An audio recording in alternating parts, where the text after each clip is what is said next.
বন্ধুরা এই মুহূর্তে কিছু আপডেট করা তথ্য নিয়ে আমি হাজির হয়ে গেছি। নমস্কার, আপনারা দেখছেন জব ফিল্ডার চ্যানেল। আজকের আপডেটটি খুব ইন্টারেস্টিং হতে চলেছে, বিশেষ করে চাকরি প্রার্থীদের ক্ষেত্রে। যাই হোক, মূলত আজকে দুটি বিষয় নিয়ে আপডেট দেবো। সেই দুটি বিষয় হচ্ছে, একটা হচ্ছে প্রাইমারি আর একটা হচ্ছে যে এসএসসি যোগ্য চাকরি প্রার্থী তাদেরকে নিয়ে।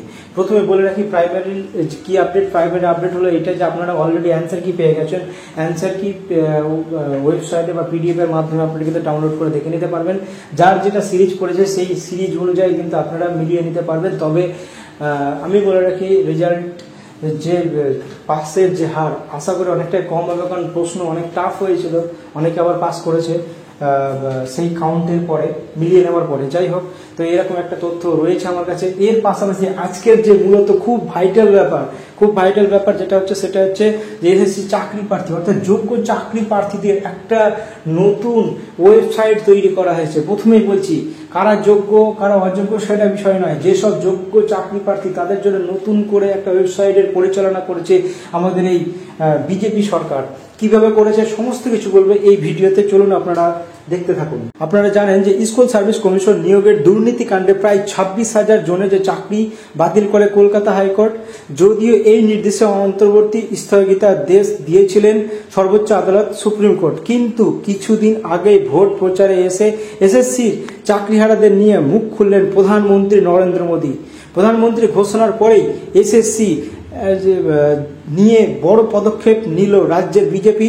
আইন সহায়তার দিক থেকে বেছে নেওয়া 6 জনকে তারা একটা জায়গা তৈরি করে দিলেন, যেই জায়গায় লিগ্যাল সেল তৈরি করা হলো, এবং এই লিগ্যাল সেলের পারপাসেই কিন্তু তাদের একটা ওয়েবসাইট পোর্টাল চালু করা হলো।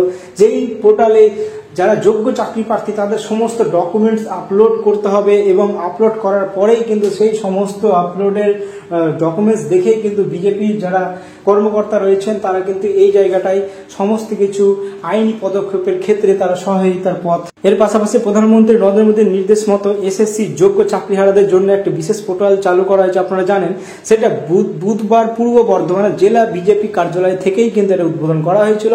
এবং এই বিজেপির যে রাজ্যসভার সংসদ তথা বঙ্গ বিজেপির মুখপাত্র শ্রমিক ভট্টাচার্য, তিনি কিন্তু এর মুখ্যকর্তা ছিলেন। তিনি বলেছেন যে যারা প্রকৃত মেধাবী আমরা তাদের সাহায্য করব, তাদের সঙ্গেই আছি, আমরা দলীয়ভাবে সর্বত্র তাদের সাহায্য করব। এই নিয়ে হেল্পলাইন নাম্বার খোলা হয়েছে। হেল্পলাইন নাম্বার আপনারা ওয়েবসাইটে দেখতে পাচ্ছেন, মানে আমার এই ভিডিওতে দেখতে পাচ্ছেন। এর পাশাপাশি যে ওয়েবসাইটের যে নাম, সেই ওয়েবসাইটের যে পোর্টাল, সেটাও কিন্তু আপনারা দেখতে পাচ্ছেন। এমনটাই কিন্তু একটা তথ্য রয়েছে। স্কুল সার্ভিস কমিশনের যে নিয়োগ দুর্নীতির মুখ খুললেন প্রধানমন্ত্রী, যোগ্য চাকরিহারাদের পাশে বার্তা দিলেন এবং তিনি পাশে থাকার সচেষ্টা হলেন। তিনি বারবার ঘোষণা করেছেন যে যোগ্য হারাদের যারা যোগ্য তাদের চাকরি হারিয়ে যাওয়ার একটা ব্যতীত যে ভাষা তিনি প্রকাশ করেছেন যে প্রধানমন্ত্রী, যে প্রত্যেক যোগ্য প্রার্থীদের আবার ফিরিয়ে আনা হবে, তাদের পাশে থাকা হবে, তাদের আইনি সহায়তা দেওয়া হবে, সমস্ত রকমের কথা কিন্তু তিনি বলেছেন। কিন্তু কোনো মতেই কিন্তু কোনো রকম দুর্নীতিকে প্রশ্রয় দেওয়া হবে না, অর্থাৎ অযোগ্যদের প্রশ্রয় দেওয়া হবে না, এরকম কিন্তু তিনি একটা বার্তা বারবার দিয়েছেন।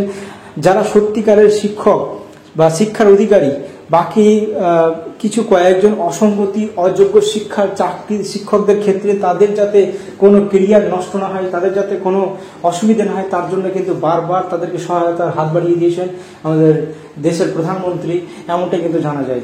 এর পাশাপাশি যাদের যোগ্য প্রার্থী তাদের কিন্তু কোনো রকমভাবে টাকা ফেরতের কথা কিন্তু এখনো বলা হয়নি, তারা কোনো রকমভাবে কোনো টাকা ফেরত করবেন না, এমনটাই কিন্তু একটা জানানো হয়েছে।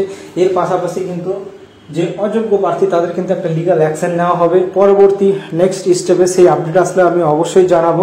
তবে বলে রাখা ভালো যে কলকাতা সুপ্রিম কোর্ট এসএসসির মামলার রায়কে চ্যালেঞ্জ করে সুপ্রিম কোর্টে যে মামলা হয়েছিল, গতকাল প্রায় 26,000 নিয়োগ বাতিলের উপর অন্তর্বর্তী স্থগিতা দিয়েছে শীর্ষ আদালত। পাশাপাশি আদালত এটাও জানিয়ে দিয়েছে কাউকে এখনই বেতন ফেরত দিতে হবে না। আপনাদেরকে বললাম প্রত্যেককে মুছে লেখা দিতে হবে যে নিয়োগ বেআইনি প্রমাণ হলে অযোগ্যদের টাকা ফেরাতে হবে। বারবার বলছি, অযোগ্যদের কিন্তু কোনো মতেই কোনো রেহাই নেই।